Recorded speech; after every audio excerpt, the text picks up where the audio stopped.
અટલાદરા વિસ્તારની સ્વામિનારાયણ સોસાયટીમાં રહેતા સોસાયટીના છોકરાઓ દ્વારા છોકરીની છેડતી કરવાનો એક મામલો સામે આવે છે. અટલાદરા વિસ્તારમાં જાણે પોલીસનો કોઈ ડર જ ન હોય તેમ લાગી રહ્યું છે, કારણ કે અટલાદરા વિસ્તારમાં આવેલી સ્વામિનારાયણ સોસાયટીમાં સામે ઘરે રહેતી છોકરીને સોસાયટીમાં જ રહેતા કુશાલ કિશન સાગર અને તેના મિત્રો દ્વારા દારૂનો નશો કર્યા બાદ બીભત્સ ઇશારા કરવામાં આવ્યા બાદ તેના ઘરે જઈ છોકરી સાથે જબરજસ્તી પણ કરવામાં આવી. કપડાં ફાડવામાં આવ્યા અને આસપાસના પડોશીએ રોકતા તેઓને મારવામાં આવ્યા અને જાનથી મારી નાખવાની ધમકી પણ આપવામાં આવી. તો એવું લાગી રહ્યું છે કે જાણે અટલાદરા વિસ્તારમાં પોલીસનો કોઈને ડર જ રહ્યો નથી. મારો છોકરો ધાબા પર પતંગ ચગાવતો હતો અને મારી ઘરે મારા સામે જે ભાડુઆતી રહે છે એ અમારી ઘરે મારા સારા સંબંધ બને છે.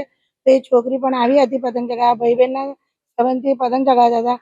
તો બાજુના બે ઘર છોડીને છોકરાઓ છોકરીને ગંદા ઇશારા કરતા હતા અને છેડતી કરતા હતા.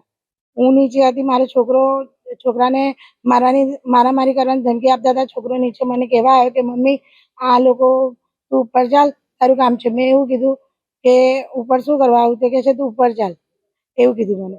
તો એટલી વારમાં તો છોકરી નીચે આવી રડતી ના મારશો કરતી ને છોકરાઓ આવ્યા ચાર કે તમારો છોકરો મને લુખ્ખો કીધું, તમારા છોકરાએ મને લુખ્ખો કીધું, એવું કરતા આવ્યા કે તમારો છોકરો મને લુખ્ખો કેમ બોલે કરીને મારા છોકરાને મારામારી કરવાનું કહેતા હતા.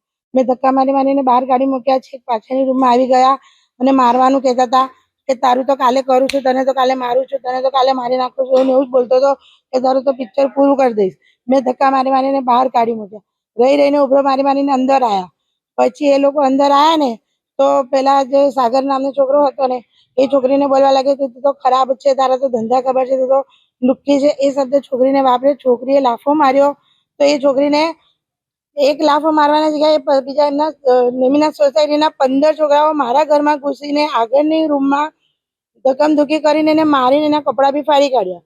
15 છોકરા. મારા છોકરા એ છોકરીને ના મારીને બચાવ કરવા ગયા તો મારા છોકરાને બહાર ખેંચી અને રોડ પર મારા છોકરાએ 5 થી 10 છોકરાએ ભેગા થઈને માર્યો અને એના બી ટી-શર્ટ ફાડી કાઢી છે. અને એને એવી ધમકી આપી છે કે તારું તો કરીએ છે કાલે, તારું તો પિક્ચર પૂરું કરી દઈશું, તને ઘરમાંથી ઉઠાઈને મારીશું, તું બહાર નીકળ તો તારું કરીશું, એવું ખુલ્લે આમ ધમકી આપવામાં આવી છે. હવે કાલ ઉઠીને મારા છોકરાને કઈ થાય તો પછી હું તો એમના જ નામ આપીશ. કઈ બી નિશાન થશે તો હું પહેલા જ એમના નામ લખાઈશ. એની આગળ મારી પાસે કોઈ રસ્તો નહીં. મને આના સામે ન્યાય જોઈએ કે ખુલ્લે આમ મારા ઘરમાં આવીને ઘૂસીને દાદાગીરી કરીને મારી ગયા.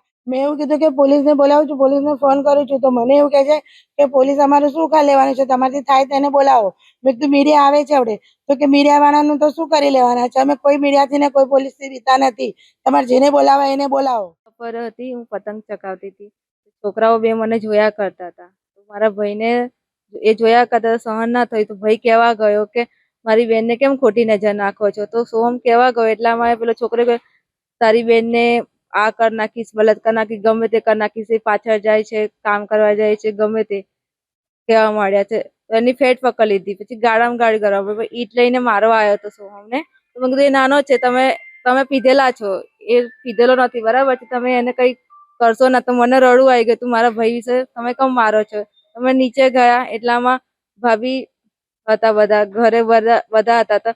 મેં એમને કીધું કે પોલીસ કરીશ કે 181 કરીશ, તું ગમે તે કરીશ, કે તારું કશું ઉખાડી નહીં લેવાનો. કિશન એવું બોલ્યો, પેલા સાગર એવું બોલ્યા.